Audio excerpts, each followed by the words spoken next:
Okay, YouTubers, here is my third episode of the completed 4x8 layout. I have finally erased all vestiges, remaining vestiges of the pink foam, and I have completed my distressing of the pink foam that I had down here. On an earlier episode, you probably saw me having at it with a blowtorch. That's where I did this distressing. Came out halfway decent.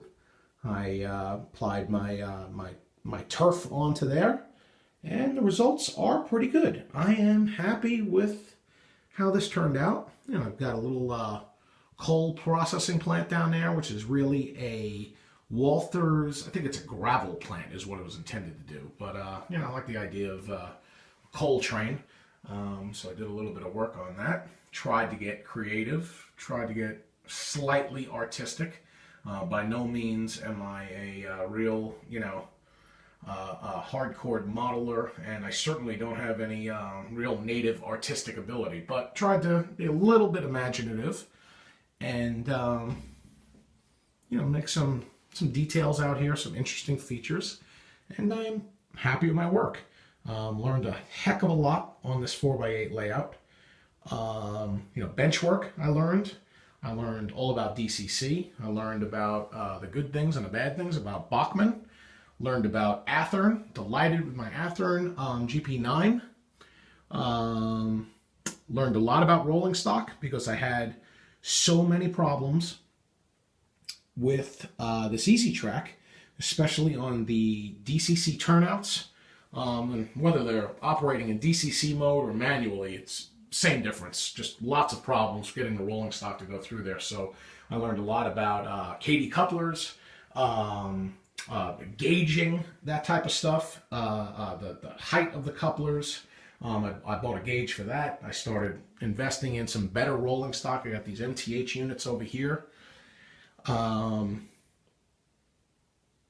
Tried them out. I have much better results with that. Learned about making scenery. That's pink foam board back there that I cut and built layers of it. Shaped it together, covered it with turf. I built those trees. Some of those trees are store-bought, some of them I built myself. Bought some Atlas transition era models, put those together, put those out on the layout, and this is where I'm at thus far. It's far from perfect, but I think it's visually appealing enough to gets my stamp of approval at least, and something I'm proud enough to have people come over or play around a little bit, have the kids play around. It serves its purpose, and as a laboratory experiment, so to speak, I definitely learned a lot about model railroading and building a layout. So I think I'll probably run with this for a while. Get some more engines, that type of stuff, but ultimately, layout 2.0 is going to be a lot better than this is. Ultimately, the problem with this 4x8 layout is, it just doesn't leave enough to the imagination. Sure, I've got this coal processing plant. I've got a nice train that comes out of there. I'm able to run a double loop. I could shift back and forth on those. Inner radius, outer radius, multiple trains running simultaneously. All great stuff. The problem is, where is this coal train going? Here's the plant here. He comes around the bend. Where's he going to? What's the source? What's the destination? Not having those type of things, your mind can't really start to wander and imagine, a grander scheme. It's not really possible. It just goes round and round in a circle.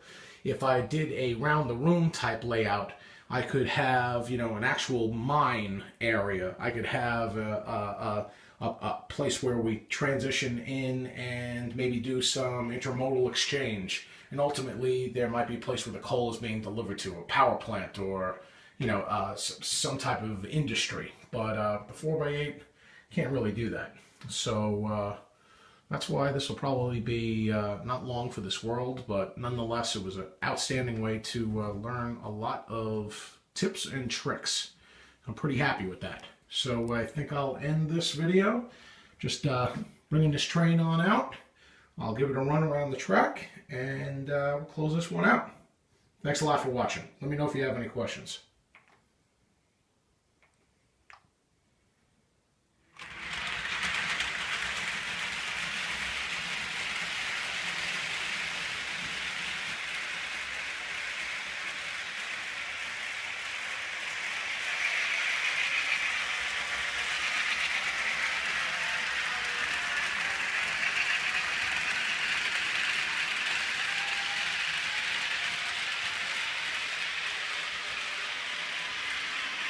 Thank you.